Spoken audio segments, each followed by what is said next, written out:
Salut les amis, c'est Steph et bienvenue sur la chaîne Manga Critique. Aujourd'hui on se retrouve pour un Critique Over spécial. Alors c'est un mot utilisé à tout va mais spécial masterclass, faut le dire. Un Critique Over spécial masterclass. Je vais vous parler de Season Life en 2 tomes chez Panini Manga. Bon, on va peut-être commencer par ça, c'est le dernier que j'ai lu en plus. Ensuite, au tout début de la chaîne, je vous avais déjà parlé du tome 1 de Sanctuary. J'ai lu l'intégrale, les 6 tomes. Masterclass. J'ai lu l'intégralité de Shigurui. Alors là, on est vraiment sur... Il y en a qui vont aimer, il y en a qui vont pas aimer. Je trouve que c'est aussi une masterclass. J'ai adoré. Et alors, je peux vous dire que quand vous enchaînez les superbes lectures comme ça, waouh, ça motive. Ça motive. Là, tu lis, t'enchaînes, tu bouffes. Hein. Et on est chez Pika Graphics avec le one-shot Sakuran. Et petit bonus en plus, j'en parle à la fin. Parce que bon, on reste une chaîne de manga et donc j'en parle à la fin. J'ai lu un comics qui m'a fait kiffer. Est-ce que vous aimez les Tortues Ninja? On va parler d'un récit complet. Et là, j'ai kiffé sévère aussi. Ça, c'est une masterclass aussi, les amis, vraiment. Je viens de calculer que j'ai oublié d'enlever les poils de chat sur mon pull. D'habitude, je mets toujours un petit coup de rouleau, voilà. Ah là là là là là là. Donc, Season Life en 2 tomes chez Panini. C'est un seinen, c'est un thriller d'enquête.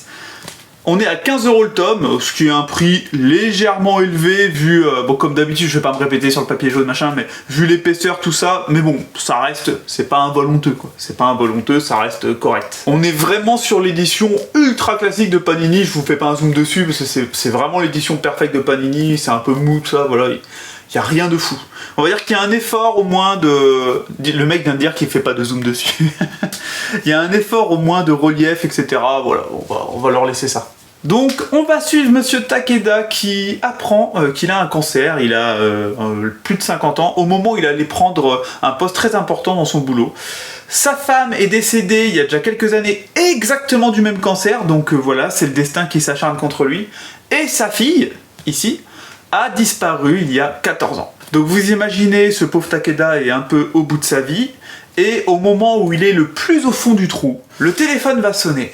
On a retrouvé le cadavre de sa fille qui avait disparu il y a 14 ans. Le médecin lui a annoncé qu'il n'a plus que 6 mois à vivre et il va se lancer dans une course contre la montre pour enquêter sur le pourquoi du comment sa fille a été tuée. En toute honnêteté, j'ai adoré. J'ai adoré pourquoi? Parce que c'est un thriller d'enquête et le fait que ce soit condensé et je vous assure ça n'a pas été abandonné, c'est-à-dire que là c'est vraiment un choix de l'auteur de le faire que ça tienne en 4 tomes donc à la base et en 2 tomes ici. Ou est-ce que c'était 3 tomes à la base, je ne sais plus.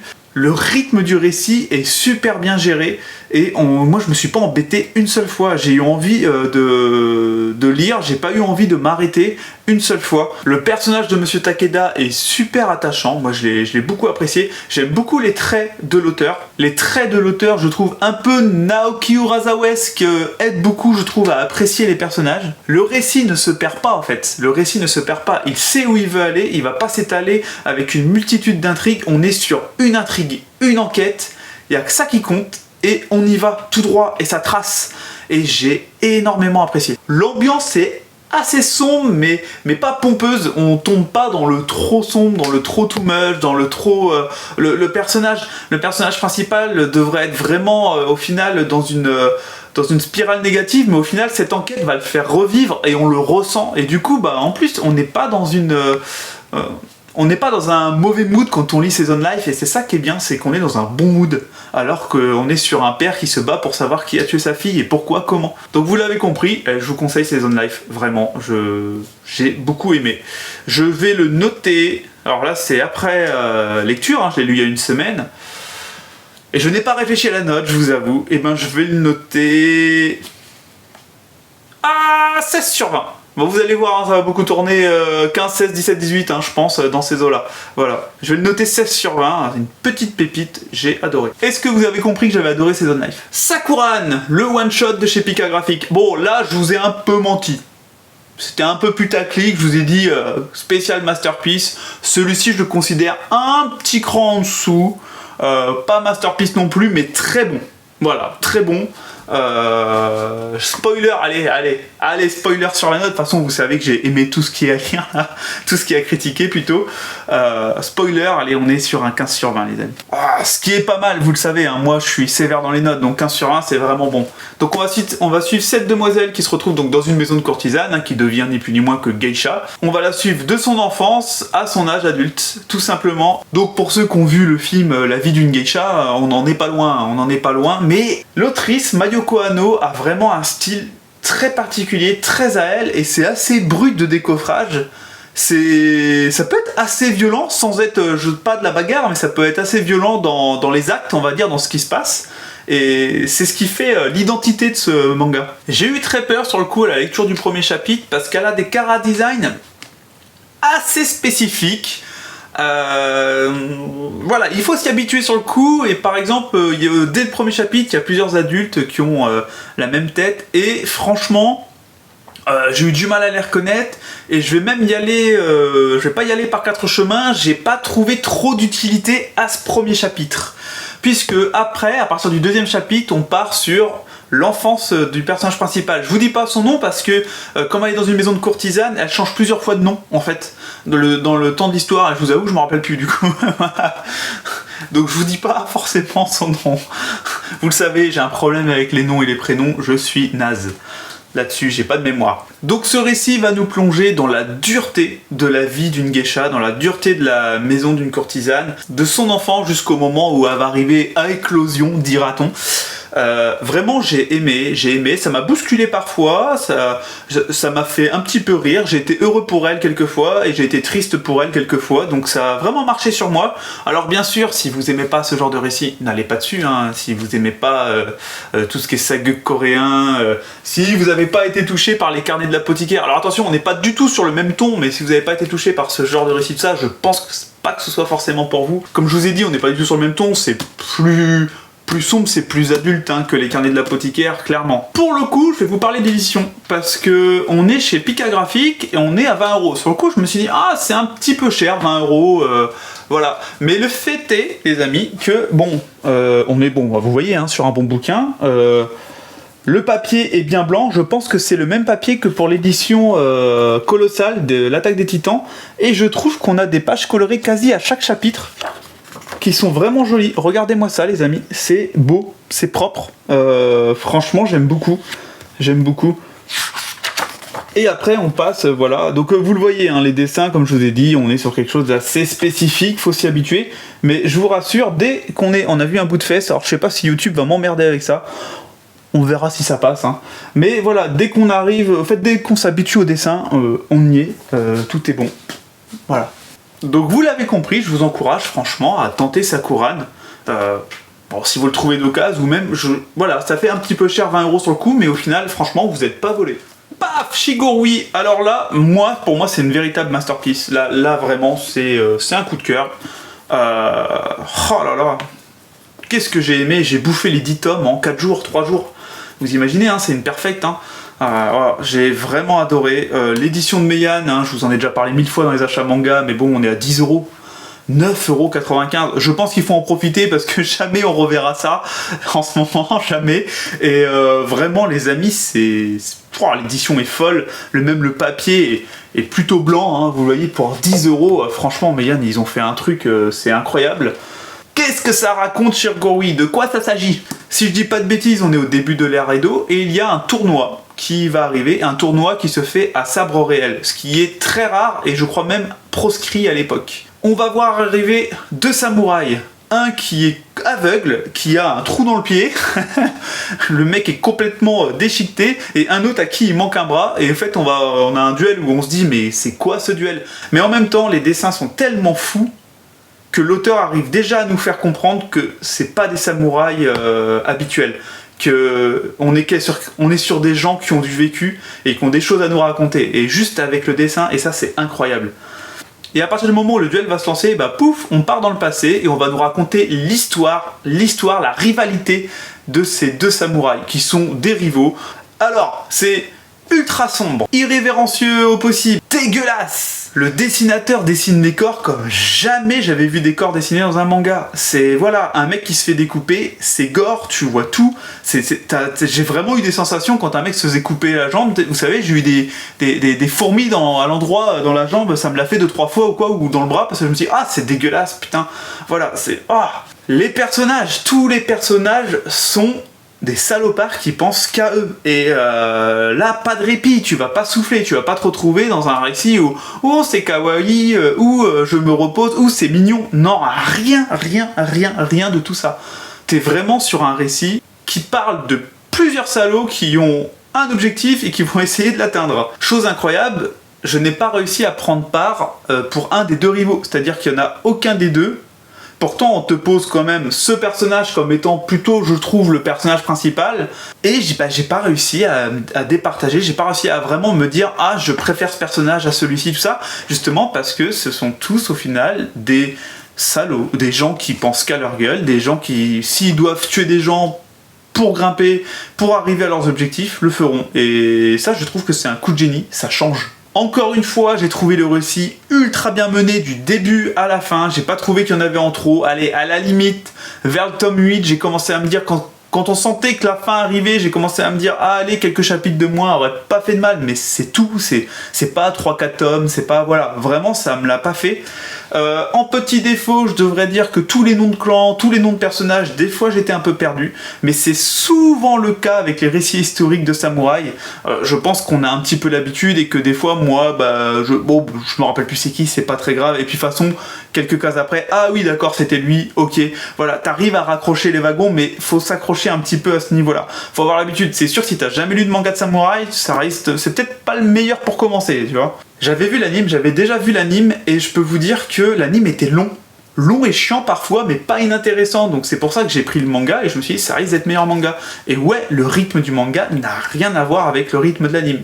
Donc ceux qui ont vu l'anime, et qui se disent, ouais, j'avais pas kiffé, c'était long et chiant, je vous jure que le manga n'a rien à voir. Il y a des combats, régulièrement, qui, ok, ici, pas de grand combat qui va durer 6 chapitres. Les plus grands combats doivent durer peut-être 10-15 pages à tout péter. Et on est sur des combats qui se veulent un peu plus réalistes, on va dire. Attention, je mets des gros guillemets, hein, parce que bon, il y a quand même des techniques. Je tiens mon sabre, du coup je donne plus de puissance. C'est la technique Nagareboshi, etc. Enfin, c'est pas réaliste du tout, hein, mais ce que je veux dire, c'est dans... Voilà, quand un mec est tranché, il est tranché, et puis ça peut aller très vite. Ça peut aller très vite, c'est pas on va croiser le fer 20 fois ou 30 fois avant de réussir, voilà, à part les quelques combats les plus importants. Donc pour résumer, sombre, noir, culte des corps, irrévérencieux, des personnages ultra badass, mais méchants, pas sympathiques. C'est super bien dessiné, mais avec un trait un peu spécifique quand même, et avec des têtes de personnages vraiment... on est proche de démons parfois, et pareil, sur le coup ça peut gêner un petit peu, et au final quand tu t'y fais, tu kiffes, t'adores, parce qu'au final tu lis une œuvre qui est unique. C'est ça Shigorui, c'est une œuvre totalement unique, j'avais pas lu de manga comme ça. Et c'est ce qu'on recherche, au final. Hein. T'arrives quand tu commences à avoir lu 500-600 mangas différents, il faut que tu trouves des œuvres comme ça. Donc si je devais le noter, ce sera un 17 sur 20 les amis, Shigorui. Un 17 sur 20. Après mûre réflexion, c'est un 17 sur 20. Et on arrive à mon petit bébé de la semaine. Alors là les amis, bon, allez je vais parler d'édition tout de suite. Alors oui, il n'y a rien d'écrit les amis, hein. Ça part en vrille. Je vous dis voilà mon ressenti, hein. Donc c'est pour ça que c'est pas ultra structuré, je vous parle pas une fois des dessins, après du récit, après de machin, ça part en couille mais je suis comme ça, voilà.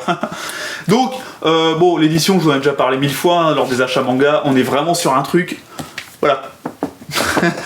Voilà, on est à 15 €, donc niveau prix ça passe encore, mais on est sur un papier légèrement jaune, pas forcément foufou. Alors là, je vais faire gaffe parce que là il y a du sexe à fond. On est sur un papier jaune et tout, il n'y a même pas de couverture rigide, l'édition est un peu à chier, on va pas se mentir. Donc Sanctuary, on va suivre deux personnages très charismatiques. L'un est dans la mafia, l'autre est dans la politique.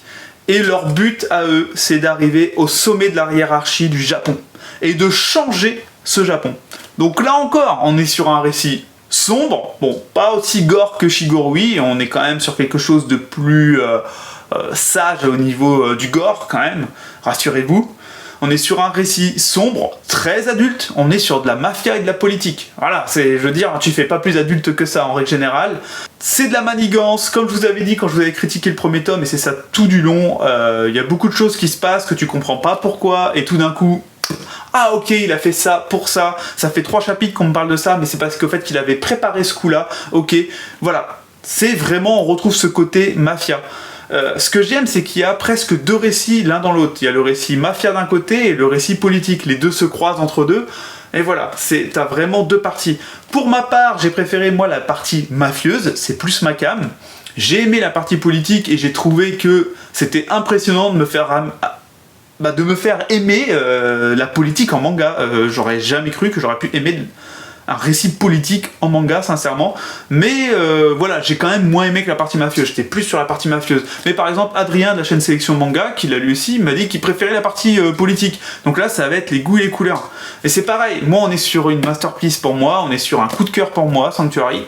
Mais je pense qu'il y a des gens qui vont vraiment pas adhérer parce que c'est mafia politique. Il y en a, ils vont lire le premier tome et faire « Oh non, j'aime pas ». Voilà. Là, c'est les goûts et les couleurs, vraiment. Hein. Les personnages, il n'y a aucun personnage quasiment qui ne sert à rien. Il y a des personnages qui servent un peu moins que d'autres, etc. Mais presque tous les personnages servent à quelque chose. Il y a toujours un moment dans le récit où ils vont avoir leur utilité. Et ça, c'est vachement bien. Tu sens la qualité d'écriture. Tu sens que ces 6 tomes, donc qui étaient 12 tomes à la base, pareil, ils se tiennent. On n'a pas fait durer trop le suspense. On n'a pas fait trop durer pour avoir de l'argent. Non, ça se tient. Et c'est ça qui est bon avec les seinen comparé à tous les shonen qui sortent et qui ont fait durer pour avoir de l'argent. Beaucoup de seinen, les amis, eh ben, on est sur, ils sont dans une parution de journaux. Les journaux qui font paraître les seinen, eh ben, ils sont pas là pour aller chercher le plus possible. Ça se ressent à fond et on n'étire pas les œuvres. Et ça, putain, c'est génial. Si je devais fouiller pour trouver quelques petits défauts, eh ben voilà, bon, voilà, ça va être un peu comme Shigorui, la partie politique et mafieuse, il y a des noms de clans, il y a des noms de partis politiques, etc. Il y a les noms des politiciens, il y a les noms des mafieux, et des fois tu vas un petit peu te perdre, mais c'est pareil, il faut savoir s'accrocher, tu vas tout de suite te rappeler après, ah oui c'est lui, ok, machin, d'accord, comme je vous dis, la page d'après, tu vois le personnage dont on parlait, ah putain oui c'est lui, ok d'accord, voilà, donc il faut savoir s'accrocher quand c'est comme ça, et il y a peut-être des gens qui ont plus de mémoire des noms que moi, à qui ça ne le fera pas du tout. Autre petit défaut, autre petit défaut et en même temps c'est une qualité, je vous ai dit les personnages sont tous charismatiques de fou, mais ils ont un peu tous le même chara-design, c'est-à-dire que voilà, par exemple les deux là ne sont pas frères, et clairement tu pourrais dire qu'ils sont frères, bon même s'ils sont frères de sang ou de cœur, ça je ne vous spoil pas, pareil, parce qu'ils ont une histoire depuis leur tendre enfance ensemble qui est très très forte. Mais ils ont la même tête, quoi. Ils ont la même tête, il y en a un qui a des lunettes, heureusement, quoi. Sinon t'es en mode, oulala, merde, c'est qui lui, ok, non, heureusement, il y en a un qui a des lunettes et l'autre pas. Il y a une commissaire dedans, franchement, si elle a un peu le même chara-design qu'eux, sauf qu'elle a des cheveux longs, etc. Il y a beaucoup de personnages qui se ressemblent, s'ils ont pas la moustache ou les cheveux longs en bouclé ou machin, ils ont un peu les mêmes têtes. Mais du coup, ils ont toujours vraiment un gros signe distinctif, qui fait que tu les reconnais, t'es pas perdu, malgré le fait qu'ils ont un chara-design qui se ressemble beaucoup. Et ça, bah, c'est vachement fort aussi. Et ils ont tous un putain de charisme, ils sont tous pétés de charisme. Du coup, ça te donne des planches. J'ai un passage où juste il y a le personnage ici qui, je me rappelle plus des noms encore comme d'hab, hein, qui attend quelqu'un, qui attend un jeune politicien en haut des marches, il le regarde d'en haut, et juste, putain, cette scène, le mec est pété de charisme, et ça, ben, ça te fait aimer une œuvre, hein, un personnage pété de charisme. En plus, quand le scénario est ultra bien ficelé et très bien rythmé, ben, ça fonctionne du tonnerre de Dieu, bordel de merde. Bon, je me suis éparpillé partout, vous l'avez compris. Pour résumer, le plus gros défaut de Sanctuary, c'est son édition. En gros, pour moi, le plus gros défaut de Sanctuary, c'est son édition. Je lui mets un putain de 18 sur 20, et c'est le premier 18 sur 20 de la chaîne, les amis. Ouais, c'est le premier 18 sur 20 de la chaîne. Alors, j'ai peur de vous le survendre, parce que je sais que c'est un style qui va pas plaire à tout le monde. C'est sûr, c'est un style qui va pas plaire à tout le monde. Voilà, donc si vous aimez les trucs mafieux, si vous aimez les trucs sombres, avec un peu de sexe, un peu de violence, etc., mais on n'est pas dans un abus total, foncez les amis. Donc pour les mangas c'est fini, et là on va arriver à un autre coup de cœur, Un autre coup de cœur, les amis. Je sais pas si vous avez vu en rayon, mais il y a un intégral des Tortues Ninja qui est sorti dernièrement, qui m'a tapé dans l'œil. Et je suis allé voir mon libraire en lui demandant s'il l'avait. Bon, il était en rupture de stock. Je l'ai trouvé sur Amazon, du coup, désolé à mon libraire. Je sais qu'il détestait ça, mais bon, il était disponible sur Amazon. Et il m'a dit, tiens, si tu veux du Tortue Ninja, tiens, regarde, j'ai un récit à te proposer, c'est The Last Ronin. Et les amis, qu'est-ce que j'ai kiffé! Oh là là là là là! J'ai adoré. Pourquoi? Vous voyez les Tortues Ninja, c'est quand même souvent assez, ça peut être, on va dire, assez enfantin. Il y a beaucoup de blagues, les tortues s'envoient, on est un peu dans, voilà, c'est un peu du Spider-Man, quoi. Tu sens rarement de la tension, tout ça. Bon, après, moi j'ai regardé beaucoup les films, les dessins animés, tout ça. Les comics, du coup, je me lance seulement dedans. Peut-être que les comics sont un peu plus sombres de base. Mais là, on va pas avoir tout ça. Pourquoi? Puisqu'on va suivre Michelangelo, qui se retrouve seul. On est dans le futur. Michelangelo est clairement beaucoup plus vieux, beaucoup plus mastoc, beaucoup plus mature qu'il ne l'était dans les Tortues Ninja. Et il est le dernier. Tout le monde est décédé. Et ouais, les amis, les Tortues Ninja sont décédées, toutes à part Michelangelo. Et en fait, on va se retrouver dans un futur un peu post-apo futuriste. On est un peu dans le genre de 5e élément, je trouve, vous voyez. Bon, la comparaison n'est pas très bonne, mais voilà. Et on va suivre Michelangelo qui va se venger et qui va tout faire pour se venger, pour arriver au bout de sa quête. Et waouh, comment j'ai kiffé! Alors déjà, pour ceux qui savent pas, Michelangelo est le marrant de la bande. Michelangelo est le marrant de la bande, c'est celui qui a le bandeau orange. Et ici, pas une seule blague du récit, les amis. Pas une seule blague venant de sa part du récit, parce que le mec est meurtri, le mec est le dernier qui reste, et c'est juste une putain de machine à tuer qui cherche à se venger. Ouais, vous avez bien entendu, une machine à tuer. Ici, pas de Tortue Ninja qui va te mettre un coup de nunchaku et qui va t'endormir le personnage, et poum, paf, pif, pouf. Non, ça tranche. Ça tranche, il est pas là pour rigoler. Donc il va tout faire pour se venger du fils de Shredder, du petit-fils de Shredder, pour être exact. Donc vous voyez, ça vous situe un peu le temps, hein. Donc vous avez compris, le récit est beaucoup plus sombre, beaucoup plus mature, beaucoup plus charnel, beaucoup plus triste, tout simplement, que la grande majorité, je pense, des films, etc., des animes que vous avez pu voir des Tortues Ninja. Et c'est ce qui fait sa force. Pour l'apprécier, je pense qu'il faut avoir une petite connaissance des Tortues Ninja, mais légère. Moi, je vous ai dit, j'ai vu que des films ou les animes, donc voilà.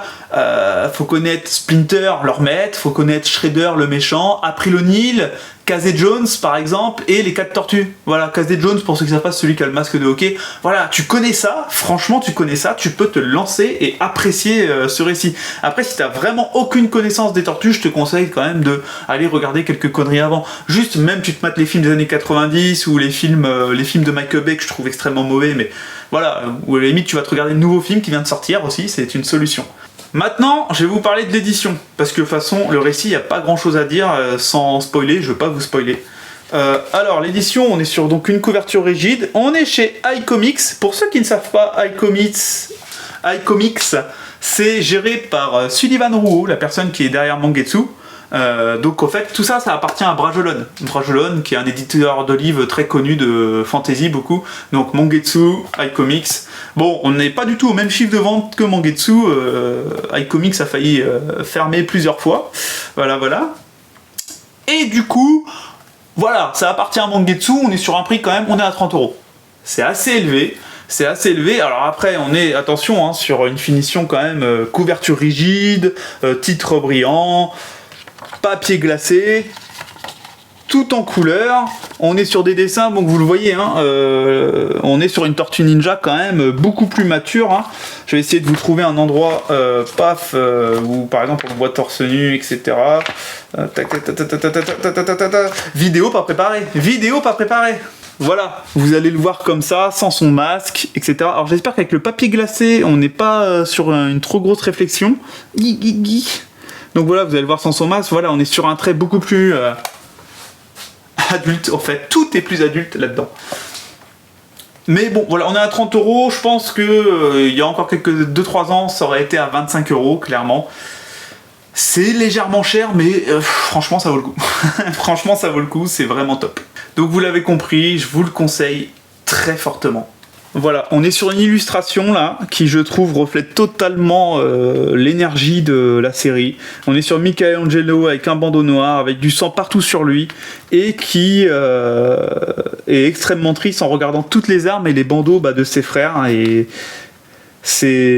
voilà, ça représente tout ce qui est cette série. À savoir que donc iComics, petit cours d'histoire du coup pour ceux qui sont encore là et qui s'intéressent, à savoir que iComics a failli fermer donc quelques fois en 5 ans, ça fait 5 ans qu'ils existent, et qu'ils ont failli arrêter la publication de la série entière, les Tortues Ninja, parce qu'il y a une série en cours depuis 2012 qui est en gros un remake des Tortues Ninja, et ils les ont sortis en hardcover comme ça, je crois à 20-25 € le tome. Et ils étaient, en gros, ce que Sullivan Rouault disait, c'est que les 8 premiers tomes étaient rentables. En gros, il leur faut 2000 ventes par tome pour être rentable, et que depuis les 8 autres, ils étaient à 1500 ventes à peu près. Et du coup, c'était pas rentable, et la série a failli s'arrêter 3 fois, quand même. Et c'est un véritable miracle en train de se passer, parce qu'en 3 ans, 4 ans de parution, dans 50 parutions des Tortues Ninja, ça a failli s'arrêter 3 fois. Et là, ils ont sorti The Last Ronin, qui est un gros succès pour eux, à peu près 10 000 ventes de ce que j'ai compris, ce qui est énorme dans le comics. Pour vous dire, il a expliqué que quand il est sorti, il était numéro 1 Comics France, et que numéro 1 Comics France, c'était même pas top 150 des BD en France, c'est-à-dire que les BD et les mangas, ils se trônaient les 150 premières places, et numéro 1 Comics France. Enfin, c'est un autre monde, hein. Les ventes de comics en France, c'est un autre monde. Après, tu comprends, t'as vu le prix quoi, hein. 30 €, c'est pas donné à tout le monde, hein. C'est pas donné à tout le monde. Et du coup, ça a redonné de l'engouement, aux Tortues Ninja déjà. Je pense de Last Ronin. Il y a beaucoup de gens, je pense, qui l'ont lu et qui ont adoré comme moi et qui du coup se sont dit, je vais m'intéresser à la série. Et en même temps, là, ils viennent de sortir l'intégrale qui est ouf. Je vais le chercher, les amis, je vous montre ça. Bon,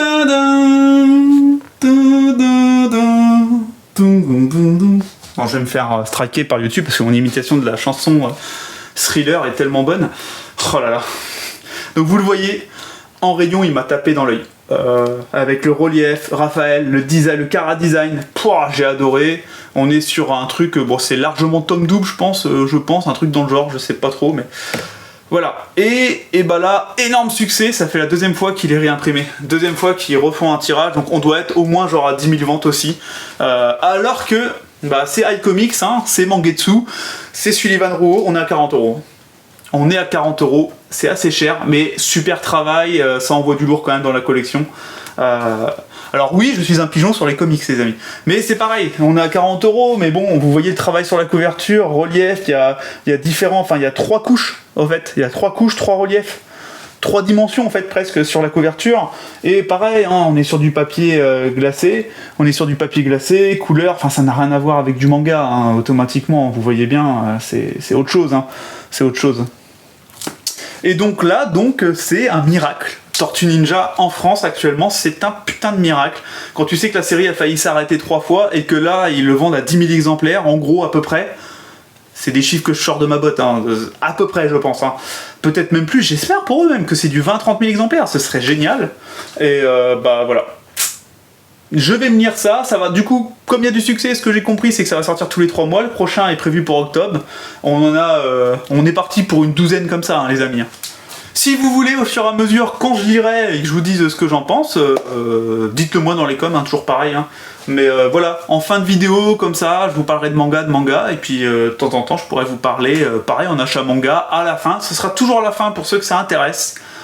Je pourrais vous parler de comics entre deux. Donc j'espère que cette vidéo vous a plu, les amis. On était sur un Criticovore Masterclass du début à la fin, voilà. Et ça fait plaisir. Ça fait plaisir d'avoir des bonnes lectures comme ça. Bon, cette vidéo est beaucoup trop longue, comme d'habitude. Je vous dis au revoir, les amis. Bisous.